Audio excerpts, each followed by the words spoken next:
Turning tragedy into a way to help people struggling with addiction. That's what the founder of Living Undeterred has done after his family saw the damage that addiction can do. Tyler Melito joins us now in studio with how Jeff Johnston is sharing his story across the United States. Tyler. That is right, Marvin and Amani. In 2016, Johnston had just dropped off his middle son at a golf tournament in Iowa when he received a phone call that would change his life forever. He learned his oldest son, Seth, had died due to fentanyl poisoning at the age of 23 in a hotel just 1 mile from the golf course. Fast forward to June of 2021, Johnston had to say goodbye to his wife of 21 years after she lost her battle to alcoholism. Now in 2022, Johnston is taking those experiences as an opportunity to not only help himself and his 2 sons, but for people across the United States who have faced similar demons in life. I came up with this Living Undeterred project to show my remaining 2 boys and everyone else around me how to live an intentional life, leaning into chaos and adversity and trauma, and that it doesn't have to define us in a negative way. Johnston knew when he lost his son, there was one of 2 ways his life, as well as his other sons' lives, could go. We have one road of anger, despair, and hatred. We'll become alcoholics and addicts ourselves.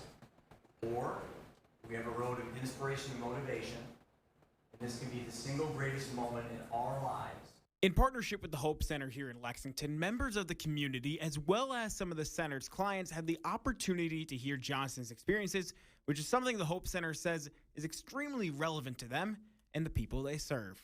So we started as an emergency shelter to provide housing and food almost 30 years ago, and actually 2 of the root causes of homelessness are mental health issues and addiction.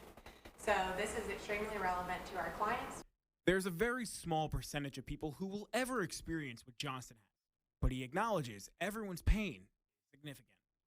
What you're going through is just as painful to you as what I went through bearing a son and my wife. It's your story. According to Johnston, regardless of what you may be going through in your life, the greatest question someone can ask themselves is, Do things happen to you or do things happen for you? And if your answer is things happen to me, then that's kind of a victim mindset. And that's where most people live today.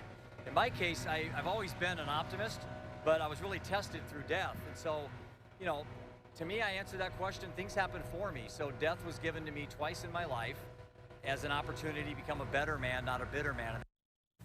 Johnston just closed out the 2nd stage of his 95-day tour across the United States. If you want to learn more about Living Undeterred and how you could possibly donate to the organization, we have that information on our website, fox56news.com. Reporting in studio, I'm Tyler Melito, Fox 56 News. Thank you, Tyler.